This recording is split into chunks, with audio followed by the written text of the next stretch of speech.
As the world's attention turns to South Korea, all eyes are on President Donald Trump and Xi Jinping ahead of the APEC summit. Their top envoys, U.S. Secretary of State Marco Rubio and the Chinese Foreign Minister Wang Yi, exchanged critical words over trade and diplomacy. Both nations are signaling caution, yet searching for common ground. Tonight, we go in focus with our guests from Beijing to unpack the meaning behind this moment and whether compromise is still possible. Joining us from Beijing is Ned Rong, a writer and political analyst. Thank you, sir, for joining us here on In Focus. Thank you. Let's start off, sir, by asking you, how significant is this summit when it comes to the broader, Sino-US relations today? Thank you for having me. It's very important. This summit is very important for in the broader context of the U.S.-China relationship, because it provides an opportunity for the meeting between the leaders of the two countries. About the heads of state diplomacy, I want to stress that the head of state diplomacy plays an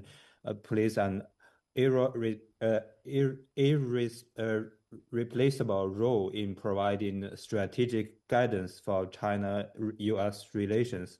The two leaders of the states maintain close communication exchanges, and also a China relationship have a bearing on the world, and a stable and sustainable bilateral relationship serves the long-term interest of the both countries and meets the common expectations of the international community. And President Xi Jinping and President Donald Trump are both global leaders, and their long-term interactions and mutual respect have become the most valuable strategic assets in China-U.S. relations. And the historic experiences proves that it is possible to stabilize and advance the bilateral relationship between China and the USA as long as the two sides fully implement the important common understandings reached by the two heads of states, and upholding the spirit of equality, respect, and mutual benefits, and stay committed to resolving differences through dialogues and avoid resorting to press.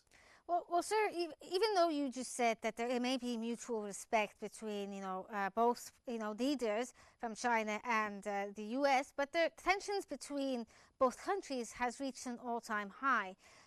What are the main expected topics to dominate the talks between the two leaders, given the many differences that they have so far when it comes to geopolitical means as well as, economic needs as well? Well, it's very natural that there existing differences between the two largest economies in the world. I think I think the context of the meeting, firstly, will be the Taiwan question, and China will clarify China's position on Taiwan questions. This question remains, and the China's position remains consistent and clear, and Taiwan is an innovative part of China's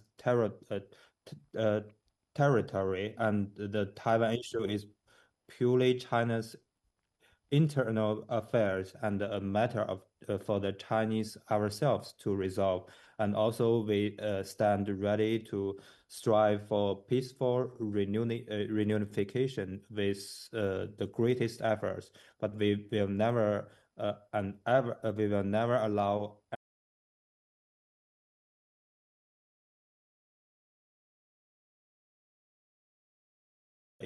economic and trade and technological issues, and how to end the trade war and tariff war, and the war also on the high technologies, and also export control of chips and high technology, and also rare earth, and long-term extension of the tariff, and also the cooperation on drug controls, and also the how to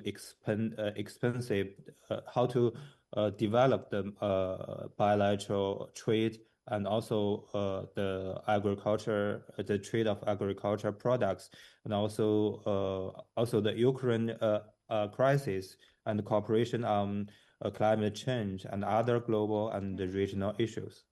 Well, sir, from what you're saying, clearly there's a lot to discuss between the two leaders. There was a setup for it when it comes to the Foreign Secretary and the Secretary of State, Marco Rubio. How significant was the phone call between Marco Rubio and the Foreign Minister Wang Yi ahead of the summit? Firstly, it's a preparation for the meeting between the two leaders of the countries. As the Chinese foreign minister emphasized that the President Xi Jinping and President Donald Trump are both global leaders, and their long-term interactions and mutual respect have become the most valuable strategic assets in China relations, and also it's very important, and the historic experiences, and also the trade talks. There are 5 rounds of trade talks between the two countries. It proves that it is possible to stabilize and advance the bilateral relationship as long as the two sides fully implement the important common understandings reached by the two heads of the states. And also, and Wang Yi also expressed the hope that the two sides will work in the same direction to for the high level interact between China and United States, and also create conditions for the development of the bilateral relationship. Well, let's talk a bit about the tariffs. In your opinion, to what extent do you think that the US tariffs have reshaped China's regional trade strategies, especially when it comes to strengthening the ASEAN Pact? Yes, it's obviously reshaped China's regional trade strategies, because we see that before the tariff war and trade war, before 8 years, the USA, China's biggest trade partners. But now, for at least 4 years, the ASEAN and China are both the biggest trade partner for each other. So this trade war has pushed China to diversify its diversify the markets, the global markets for its products or for its export. So we see that the result is very clear. Okay, could we talk about the Premier Li Qiang's statements, where he warned against what he described as a law of the jungle when it comes to trade? How can one interpret this statement? Is this a direct statement, headed towards Donald Trump himself, or is this a general statement about the state of the world in general when it comes to trade? I think it warns of a regression from a structured and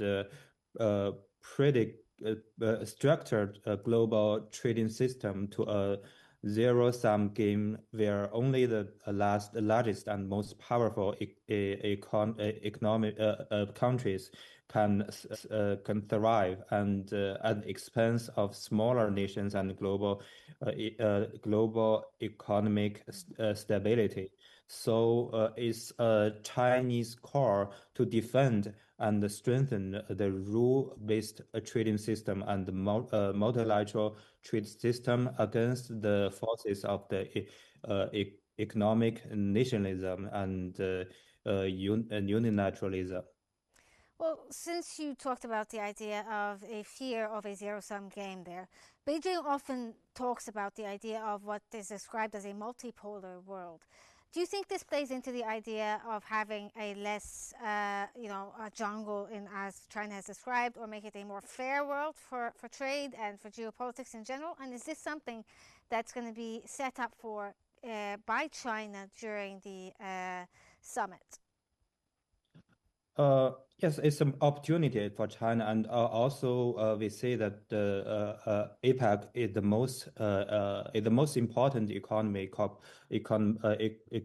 cooperation mechanism in the Asia Pacific, and President Xi Jinping will attend this summit, and also that China wants to deliver an important